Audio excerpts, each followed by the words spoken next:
لیکن یہ کہ اس وقت جو عالم عرب پر صورتحال پیدا ہو گئی اس میں ہمیں کیا کرنا چاہیے،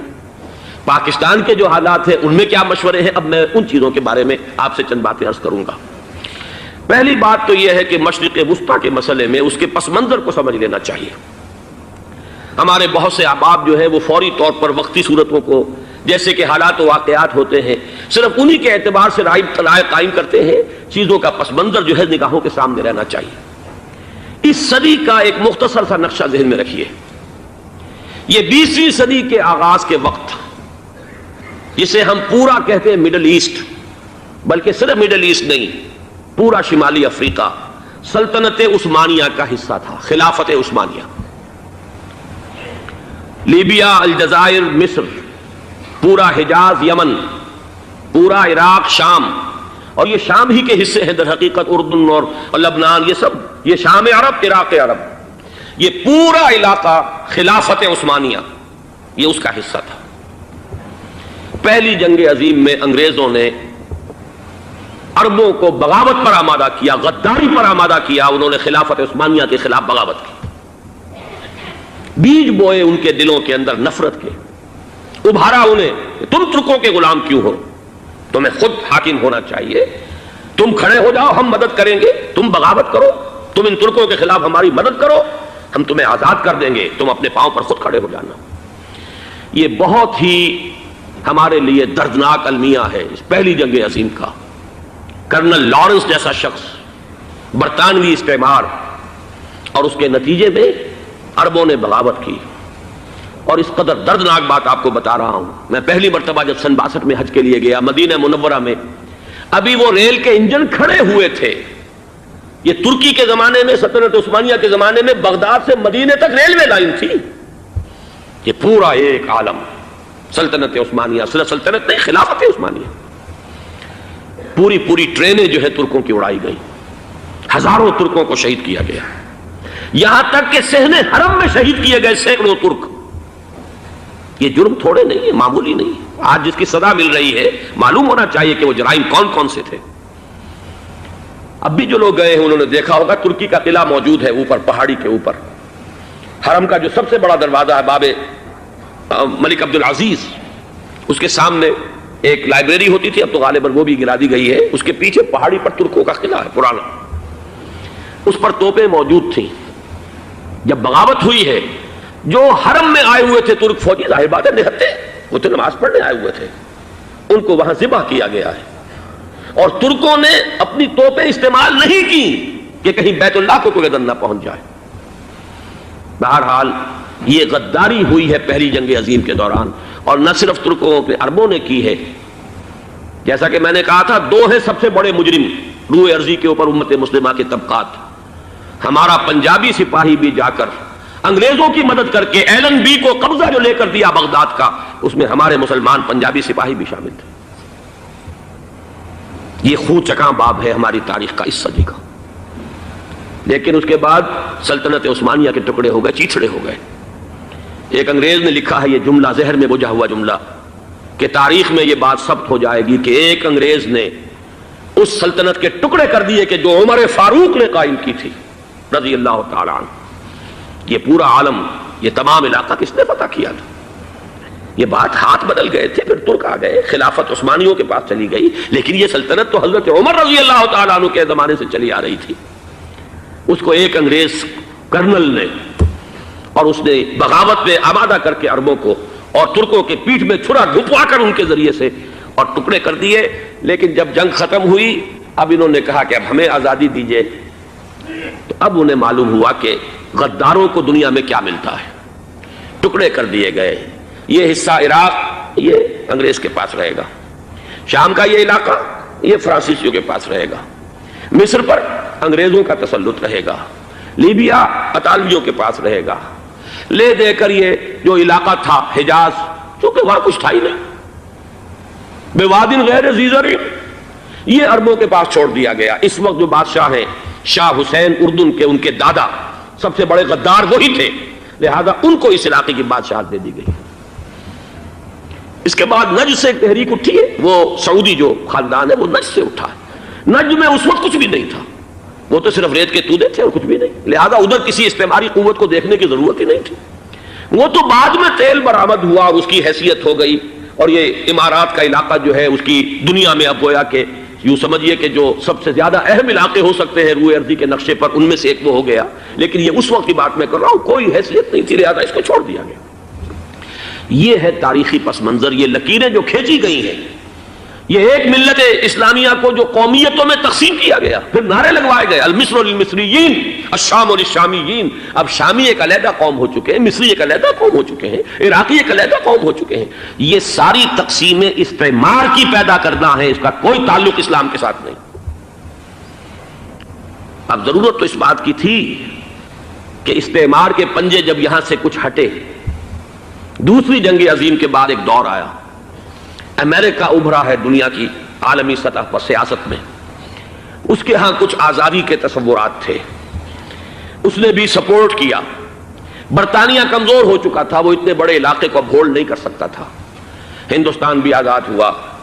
پھر یہ کہ اور دوسرے علاقوں سے بھی اس کو پسپائی اختیار کرنی پڑی۔ استعمار کے پنجے جس طرح بھی ہوئے، ان کے سینوں سے، عربوں کے سینوں سے جو ہے گویا کہ وہ ہٹے، لیکن امریکہ نے ایک اپنی بہت بڑی حکمت عملی جو اختیار کی، عالم عرب کے سینے میں اسرائیل کا خنجر پیوست کر دیا، تاکہ یہ کبھی آزاد نہ ہو جائیں، ہمارے انگوٹھے تلے رہے، ہماری پالیسی گورن کرے۔ یہ استعمار کا دوسری جنگ عظیم کے بعد جہاں برطانوی استعمار، فرانسیسی استعمار رفتہ رفتہ یہ ہٹنے شروع ہوئے، صدر ناصر نے انگریزوں کو اٹھا کر پھینکا میڈیٹرینین میں اور دوسرے جگہوں سے، الجزائر نے آزادی حاصل کی فرانس سے، اطالویوں سے جو ہے لیبیا والوں نے آزادی حاصل کی، یہ ہو گیا، لیکن ایک خنجر پیوست کر دیا گیا اسرائیل کا سینہ عرب میں۔ اس صورتحال میں ظاہر بات ہے کہ ایک تو بڑی آئیڈیل پوزیشن تھی کہ پورا عالم اسلام متحد ہو، لیکن وہ تو بہت دور کا خواب معلوم ہوتا ہے۔ علامہ اقبال سے بڑا کوئی نقیب نہیں ہے ملت اسلامی کی وحدت کا۔ ایک ہو مسلم حرم کی پاسبانی کے لیے، نیل کے ساحل سے لے کر تابخا کے کاشغر، لیکن انہیں بھی اپنے لیکچرز میں کہنا پڑا کہ اس وقت جو صورتحال ہے، پورے عالم اسلام کی ایک وحدت بن جانا تو تقریباً ناممکن نظر آ رہا ہے۔ اگر کسی طرح ایک common wealth of Muslim nations وجود میں آ جائے تو بھی بڑی کامیابی ہوگی، لیکن اس سے بھی پہلے یہ تو زیادہ آسان تھا کہ عالم عرب ایک وحدت کی شکل اختیار کر لے۔ یہ تو ایک قوم ہے، اکثر و بیشتر ایک نسل یا زیادہ دو نسلیں کہتی تھی، شمالی افریقہ میں بربر نسل بھی ہے، باقی تو سب عرب ہے۔ یہ پورا عالم ایک نسل، ایک زبان، پورے اتنے رقبے کے اوپر بولے جانے والی ایک زبان، یہ تو ایک ہو جائے۔ افسوس یہ ہے کہ اس کا ایک ہو جانا، ایک شخصیت ابھری تھی جو مذہبی مزاج کی شخصیت تھی، جو دینی مزاج کی حامل شخصیت تھی، اگر اس کی قیادت میں عالم عرب متحد ہو جاتا تو واقعتاً ایک بہت بڑا جو ہے مرحلہ وہ طے ہو جاتا پوری عالمی ملت اسلامیہ کی ایک وحدت اختیار کرنے کا۔ وہ شخصیت تھی شاہ فیصل شہید کی، اور اس لفظ کے ساتھ ہی آپ کے ذہن میں آ گیا ہوگا کیوں انہیں شہید کر دیا گیا، کس نے کیا کرایا، کہاں سے تعلیم حاصل کر کے آیا تھا وہ جس نے شہید کیا شاہ فیصل شہید کو، اس کی گردن پر کون سوار تھی، وہ یہودی لڑکی کے جس کے فوٹو بھی شائع ہوئے، ایک گردن پر اٹھائے کھڑا ہوا شہزادہ اپنی ایک یہودی دوست کو، لڑکی کو، اور وہی ہے کہ جس نے جا کر پستول سے شہید کیا ہے۔ اچھی طرح جان لیجئے، جیسے بارہا میں نے عرض کیا ہے کہ حضرت عمر کو شہید کرنے والا کہنے کو ابو لولو فیروز تھا، لیکن اس کے پیچھے پورا ایرانی نسل پرستی کا جو پورا پس منظر ہے، اسے تو ہر شخص جس کی ذرا بھی نگاہ جو ہے جو صرف منظر کو نہ دیکھ رہی ہو، پس منظر کو بھی دیکھنے والی ہو، وہ تو جان دے گی کہ ابو لولو فیروز ایک فرد کا نام نہیں تھا، وہ ایران کا انتقام تھا عالم عرب سے۔ بالکل اسی طریقے سے یہ امریکی استعمار کا ہتھ کنڈا تھا، اسے محسوس ہوا۔ شاہ فیصل مذہبی مزاج کا شخص، یہ ابھر رہا ہے، اور یہ شاہ فیصل کی حکمت عملی کا ذرا آپ اندازہ کیجئے۔ لاہور میں سمٹ کانفرنس ہوئی، اس میں وہ آئے، سب سے ٹاورنگ پرسنالٹی پورے اس وقت عالم اسلام کے اندر شاہ فیصل کی تھی، اور وہ گویا کہ ایک بہت ہی جس کو کہا جائے کہ ایک بہت ایلڈرلی، ایک بزرگانہ ایک شخصیت جو ہے، اور انہوں نے اپنی دولت کے دروازے، عرب میں وہ مشہور تھے کہ نہایت خسیس اور بخیل انسان ہے، اس لیے کہ وہاں وہ خرچ کرتے تھے حساب کتاب کے ساتھ، لیکن ان کے خزانے کھلے ہوئے تھے عالم اسلام کے لیے، ادھر بھی مدد ہے، ادھر بھی مدد ہے، ادھر بھی کام ہو رہا ہے، ادھر بھی کام ہو رہا ہے۔ پھر انہوں نے تیل کا ہتھیار استعمال کر کے ایک دفعہ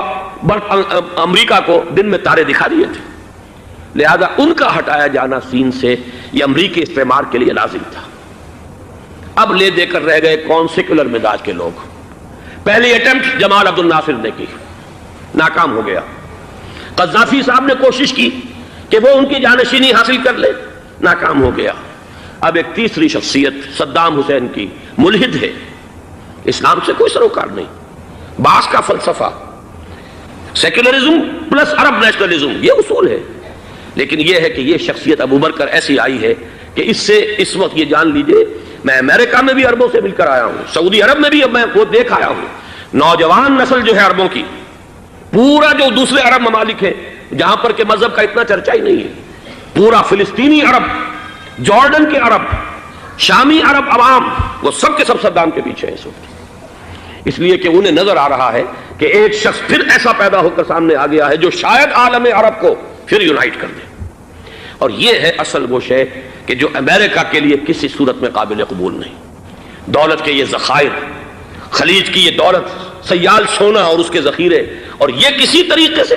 یہ امریکہ کے زیر اثر نہ رہے، یہ ہے وہ شے جو اسے برداشت نہیں ہے۔ وہ کوئی اربوں کی محبت میں نہیں آیا 2.5 لاکھ فوج لے کر، وہ کوئی شاہی عرب جو خاندان ہے سعودی، اس سے اس کی کوئی دلچسپی نہیں ہے، کوئی پتہ نہیں کہ وہ خود ان کو ہٹا دیں اور وہاں پر کوئی جمہوری ڈھانچہ جو ہے وہاں پہ کھڑا کروا دے خود امریکہ۔ اس لیے کہ سعودی عرب میں دیکھ آیا ہوں، حالات اگرچہ ظاہر بات ہے کہ زیادہ گہرائی میں تو وہاں جانے کا موقع ہی نہیں ہوتا، بہت ہی مستبد حکومت ہے، لیکن صاف نظر آ رہا ہے کہ اس وقت دونوں طبقے نوجوانوں کے جو ہے وہ شاہی خاندان کے شدید خلاف ہو چکے ہیں۔ جو وہاں پر جدید مثقف طبقہ ہے، جدید تعلیم یافتہ، جو باہر پڑھ کر آیا ہے امریکہ میں اور کہیں اور وہ کثیر تعداد میں، اب وہ صاف سوال کر رہے ہیں کہ یہ بلینز اور بلینز آف ڈالرز کے جو ہمارا خرچہ آتا تھا، ہمارے ہتھیاروں کے آرڈر جاتے تھے، وہ کہاں گئے؟ کل 65,000 فوج، اور عرب کے پاس، سعودی عرب کے پاس اتنے ٹینک بھی نہیں ہیں جتنے کہ یمن جیسے غریب ملک کے پاس ہے، تو ہمارا روپیہ یہ گیا کہاں؟ یہ ایک سوال ہے جو ہر شخص کے ذہن کے سامنے ہے۔ اب ہمیں اپنے معاملات کو خود سنبھالنا ہوگا۔ اسی طریقے سے جو مذہبی طبقہ ہے، اور وہاں ہے بڑی تعداد میں مذہبی طبقہ نوجوان جن میں بڑا جذبہ ہے، اور ان کا وہ جوش جہاد انہیں جہاد افغانستان تک لے کر آیا ہے۔ سینکڑوں عرب نوجوان یہاں جو ہے شہید ہوئے، اپنے ملک میں تو انہیں بولنے کی بھی کوئی امکان نہیں ہے، لیکن یہاں وہ جذبہ جو اندر پروان چڑھ رہا ہے، وہ جذبہ انہیں لایا ہے اور افغانستان کی سنگلاخ وادیوں کے اندر انہوں نے جام شہادت نوش کیا ہے۔ وہ طبقہ بھی شدید مخالف ہو چکا ہے کہ انہوں نے امریکیوں کو بلا کر، ان میں یہودی بھی ہیں، عیسائی تو ہے ہی ہے، یہودی ہیں، یہودی عورتیں ہیں، جو کچھ اب وہاں بے حیائی اور بے پردگی کے مناظر نظر آ رہے ہیں۔ یہ سرزمین عرب، میں نے امریکہ میں تقریر سنی ہے اسنا کے جو فائنل ان کا ایک